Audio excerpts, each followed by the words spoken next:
Rocket. Hello and welcome to AEW.1, the AEW Women's Division blog. My name is Travis, and today we're here to talk about why, well, not AEW but Stardom should revive the SWA Championship. So, what if I told you that there was a championship that has a lineage of Timeless Toni Storm, Tekla, Io Sky, Jamie Hayter, and Mayu Iwatani? That would be the SWA Championship, whose full name is the Stardom World Association Undisputed Women's World Championship. But just call it the SWA title. This title, I think, is the perfect thing for Stardom to revive ahead of Forbidden Door, and would also do a lot to grow the partnership between Stardom and AEW. So what is this belt? What is its purpose? Well, it's actually a bit gimmicky. The only stipulation on this title is that to challenge for it, you have to be from a different country than the champion. Which, as I said, is a bit gimmicky, but when you look at the full lineage, it's actually a pretty prestigious title. So, it starts with Io Shirai, which you WWE fans may know as Io Sky. Then Toni Storm. Then Viper, who, again, WWE fans might know as Piper Niven. Utami Hayashishita, now in Marigold. Jamie Hayter. Shiri, who showed up at All In this year. I think she went home for elbow surgery is what they're saying. Godspeed, hopefully we see you back in AEW very soon. Bea Priestley, who went by Blair Davenport when she was in NXT or WWE. I'm not really sure. I don't really watch the program. Tekla, of course, and then Mayu Iwatani, a wrestler who a lot of people consider the greatest women's wrestler in the world. If it's not her or Sari or Mercedes Moné, she's at worst in everyone's top 5. Currently, this belt sits inactive, which is understandable. It became inactive during the pandemic, but even now in Stardom, they only have 2 non-Japanese wrestlers, which one is Xena from Australia, but she's injured at the moment. And then Bozilla, who's from Germany. Meanwhile, in AEW, they have wrestlers from 10 different countries. So if the title ever found its way to AEW, you wouldn't necessarily have to have it flip-flop in between Stardom and AEW. Even though, but let's face it, that would be the main attraction, is seeing AEW stars versus Stardom stars. So what would be the ideal use of this title? I think the best way to look at it would be like an excursion title. So let's say Azumi came over from Stardom and she came into AEW, had a few successful runs until she ran into, say, Chris Statlander. And then Chris Statlander takes it back over to Japan and starts defending it in Stardom. Well, by the time Big Stat takes the title back to Japan, AEW fans are going to catch on to the idea of, with every person she faces, that person could possibly be coming back to AEW to do an excursion.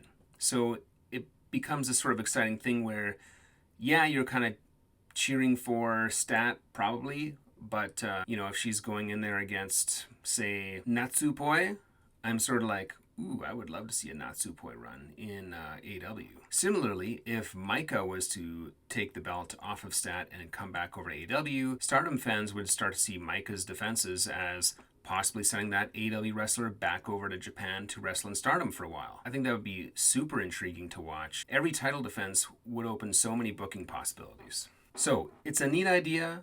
What does either company get out of it? Well, for Stardom, I think having one of your belts on AEW television can only help, as it could potentially drive eyeballs towards Stardom. Like, imagine an AEW wrestler expressing their desire to win the SW title, to give them a berth in Stardom's big pay-per-view of the year, All-Star Grand Queendom. For one thing, that would let AEW fans know what Stardom's big yearly pay-per-view is. And if even a single-digit percentage of AEW fans actually bought a Stardom pay-per-view, that would be a huge boon for them. For AEW, beyond the intrigue of seeing Stardom wrestlers wrestle AEW wrestlers, it also opens up a spot.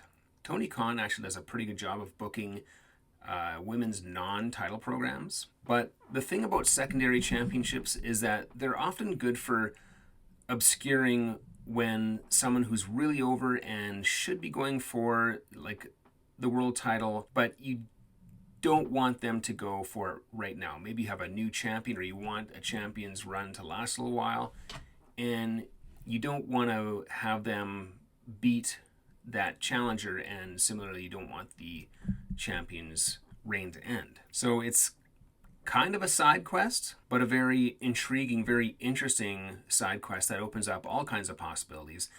And in the future, maybe even create some lore for when a wrestler jumps ship. And furthermore, any wrestler doing reps in Stardom will be good for their development. Like, it doesn't matter who you are and how long you've been wrestling. If you do an excursion in Stardom, you will come back a better wrestler. Now, let's talk about the design of the SWA title.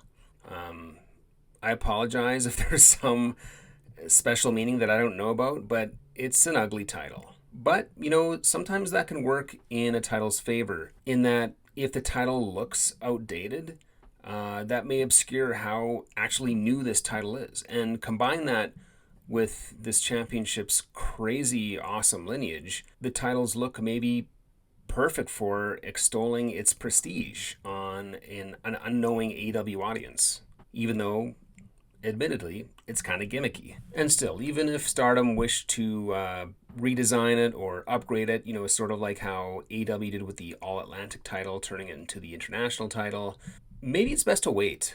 You know, bring back the SWA title as is, reestablish its value with its rich lineage, and then reassess later. I'd be interested to know what you think. Like, have a look at this title. Let me know what you think. Do you think it looks kind of cool? I don't know.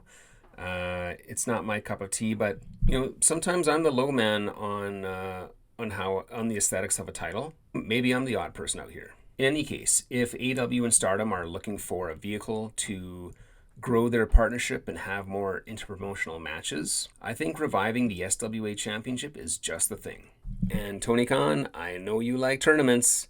How cool would it be to have like a Stardom bracket and an AEW bracket, and the final two meet at Forbidden Door to determine the new SWA champion? I know I would be a big fan of that. Anyway, that's going to do it for this one. You can let me know what you think in the comments below, or hit me up on Blue Sky. My Blue Sky handle is at aw.one.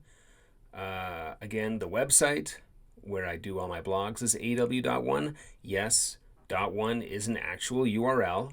I don't know why AEW was still available when I looked, but it was, so I grabbed it. Marigold, hi girl. And before we go, let's just get a word from Sleepy Marigold, who is just so good and polite and just waiting by.